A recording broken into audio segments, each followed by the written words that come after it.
Hello everyone, मैं संदीप राजभर और आज का ये वीडियो है। ये है एक एलएलपी का नेम रिजर्वेशन कैसे करते हैं। बेसिकली एक एलएलपी को इनकॉर्पोरेट कैसे कर सकते हैं, क्या एलएलपी में खुद से खुद की एलएलपी इनकॉर्पोरेट कर सकता हूँ, that is the question first. And if yes तो उसका प्रोसेस क्या आने वाला है, नेम रिजर्वेशन कैसे करना है, नेम रिजर्वेशन करते समय क्या क्या चीज़ को ध्यान में रखना होता है। पहला वीडियो है नेम रिजर्वेशन का, नेक्स्ट वीडियो में बता दूंगा आपको इनकॉर्पोरेशन कैसे करना है एलएलपी का, ठीक है। एंड देन थर्ड वीडियो होगा एलएलपी से रिलेटेड, पूरा सीरीज रहेगा, पूरा प्लेलिस्ट में कंप्लीट करके एक प्लेलिस्ट बना दूंगा, ठीक है। फर्स्ट ऑफ ऑल अपने को एमसी के हो गया, एमसीए की साइट के ऊपर आ जाना है, ठीक है। अपना V3 आईडी से लॉगिन कर लेना है, ठीक है। कोई फर्क नहीं पड़ता है आप कोई कौन सी यूज़र हो, बिजनेस यूज़र हो, इंडिविजुअल यूज़र, यहाँ पे यूज़र का बहुत ज़्यादा मारामारी होता है, बट इससे कोई खास इम्पैक्ट होता नहीं है, ठीक है। मतलब इनकॉर्पोरेशन के लिए आपका बिजनेस यूज़र भी रजिस्टर कर सकता है और प्रोफेशनल यूज़र भी रजिस्टर कर सकता है, ठीक है। ओके, सो आपको करना क्या है, आवाज़ ज़्यादा तेज हो जा रहा है क्या, एक सेकेंड। अभी आपको करना क्या होता है, यहाँ पे आपको सबसे पहले एमसीए सर्विस पे जाना है। थोड़ा सा नीचे जाएंगे, कंपनी ई फाइलिंग दिखेगा, सॉरी एलएलपी का आपको सेपरेट ऑप्शन रहता है। यहाँ पे कहाँ गया एलएलपी भाई मेरे, एलएलपी फॉर्म दिख रहा है, LLP name reservation that is run LLP दिख रहा है, रिजर्व यूनिक नेम, इस पर आपको क्लिक करना है। आराम से ये एक फॉर्म खुल जाएगा सिंपल सा, ठीक है।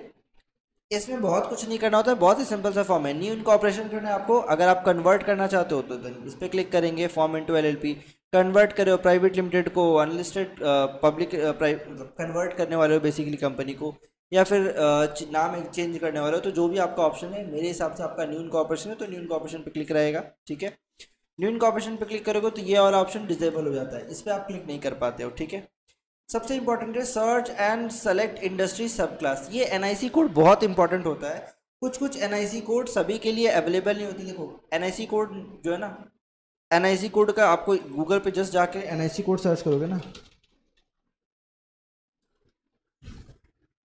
ये दिख जाएगा। दिस इज द ओरिजिनल, ये वाला है ना पक्का, एक सेकेंड जस्ट मोमेंट, हाँ ये ओरिजिनल एनआईसी कोड का पूरा बुकलेट है, 193 पेज का पीडीएफ है। अब इसमें आराम से बैठ के सारा एनआईसी कोड पढ़ सकते हो।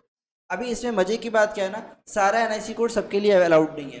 कुछ एनआईसी कोड सिर्फ और सिर्फ गवर्नमेंट कंपनियों के लिए रिजर्व्ड है। कुछ एनआईसी कोड प्रोहिबिटेड होता है फॉर एलएलपी। कुछ एनआईसी कोड आपको फिनांस के लिए होते हैं, जैसे क्लास 64, ये वाला जो क्लास है ना, ये आपका सिर्फ और सिर्फ एनबीएफसी के लिए अलाउड होता है। एनबीएफसी हो गया, बैंक हो गया, इनके लिए अलाउड होता है ये वाला पूरा 64, ठीक है। Central bank, other monetary instrument, ये पूरा का पूरा क्लास 64 बैंक वगैरह मतलब फाइनेंशियल इंस्टीट्यूशन के लिए होता है। तो एलएलपी के लिए ये वाला चीज़ देगा ही नहीं आपको। क्लास 66 इस वाले में अंदर क्या होता है, यहाँ पे आपका कंसल्टेंसी से रिलेटेड हो गया। तो आप अगर कंसल्टेंसी वाले बिजनेस में हो तो इस पर क्लिक करोगे, ठीक है। दो अलग अलग ऑप्शन है। अभी आपका एलएलपी किस पर्पस के लिए, सब मैं समझ एज्यूम कर रहा हूँ कंसल्टेंसी है। आप किस सीरियल,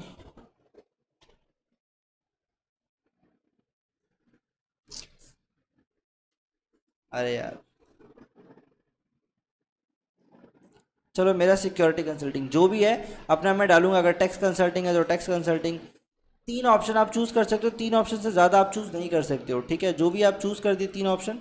अभी सिक्योरिटी कंसल्टेंसी तो नहीं दे रहा हूँ मैं, tax and accounting book keeping का दे रहा हूँ, ठीक है। Propose name one, propose name two. Name propose करते समय आपको कुछ चीज़ों का ध्यान रखना होता है।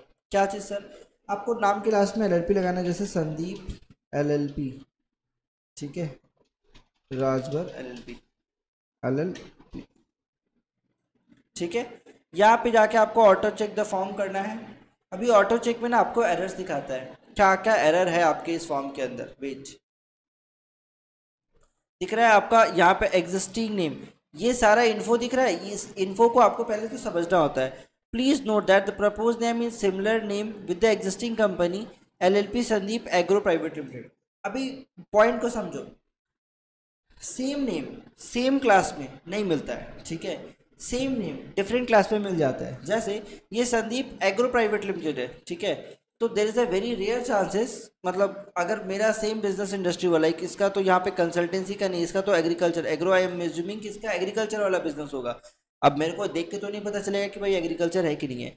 अब एग्रो देख के तो मेरे को लग रहा है कि एग्रीकल्चर कंपनी है, तो अगर संदीप एग्रो प्राइवेट लिमिटेड है तो इसका मेरे इस नाम पे कोई इम्पैक्ट नहीं आएगा, मेरे को संदीप एलएलपी मिलनी चाहिए।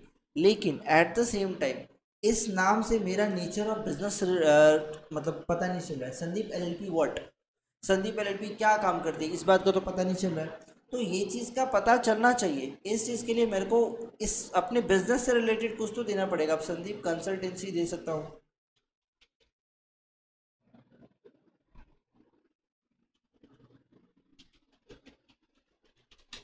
Sandeep consultancy LLP.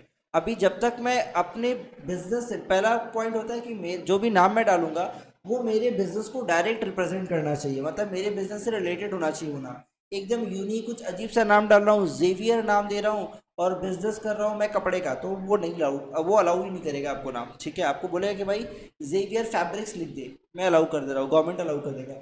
लेकिन तुम कुछ यूनिक सा नाम पकड़ाओगे तो वो अलाउड नहीं होता है। ठीक है, अब तुम बोलोगे सर बहुत सारी कंपनी लाइक रिलायंस इंडस्ट्रीज है, अनमोल इंडस्ट्रीज है, ये सारी कंपनियां तो इंडस्ट्रीज करके चल रही हैं, तो ऐसा करके संदीप इंडस्ट्रीज एलएलपी कर दो तो चलेगा क्या? देखो कर तो तुम सकते हो, ऐसा कोई प्रॉब्लम नहीं है, इंडस्ट्रीज यूज़ करने के लिए कोई प्रॉब्लम नहीं है। ठीक है, इंडस्ट्री रिप्रेजेंट करता है कि आप उस इंडस्ट्री में जो भी आपका वो ब्रांड से रिलेटेड है तो वो आप कर सकते हो। ठीक है, नेक्स्ट देखो यहाँ पे क्या एक एलएलपी से नाम मैच कर रहा है। मान लो अगर कोई कंपनी है, ठीक है, कोई एलएलपी और उसने नाम चेंज कर दिया, कंपनी हो या एलएलपी हो, अब ये बताता नहीं है एमसीए। कोई कंपनी या एलएलपी अगर नाम चेंज कर दिया तो 3 साल तक वो पुराना वाला नाम किसी के लिए अवेलेबल नहीं होता है। 3 साल तक आपको उसी पुराने वाले नाम के साथ मतलब वो पुराना वाला नाम ब्लॉक्ड रहता है। ठीक है, नेक्स्ट देखो संदीप कंसल्टेंसी एलएलपी ऑलरेडी एक कंपनी है, अमलगमेटेड विथ एलएलपी, इस वाले के साथ ऑलरेडी मिल चुकी है।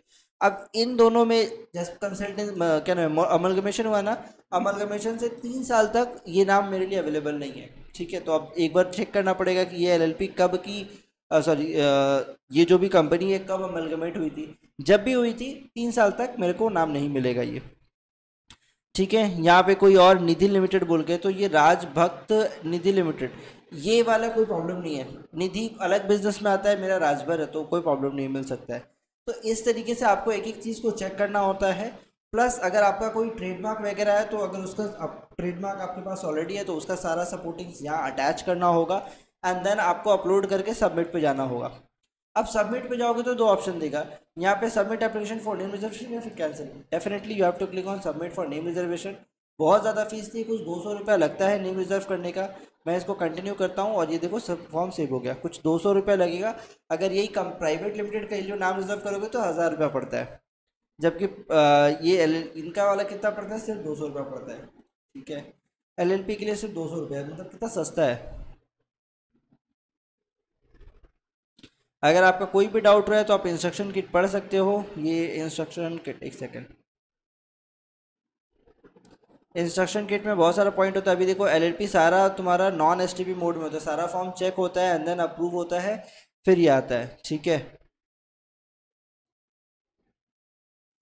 यहाँ पे पैसा भी कम लगता है और नेम रिजर्वेशन का टाइम भी ज़्यादा होता है। ठीक है, तो आप बहुत टाइम रहता है एक एलएलपी इनकॉर्पोरेट करने के लिए।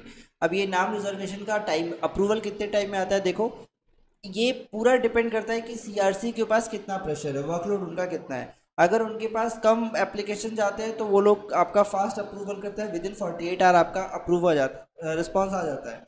अगर मान लो नहीं जाता है, बहुत ही टाइम ज़्यादा कंज्यूम हो गया, बहुत ज़्यादा क्या बोलते हैं, बहुत ज़्यादा एप्लीकेशन ऑलरेडी पेंडिंग पड़ा हुआ है तो टाइम लग जाता है।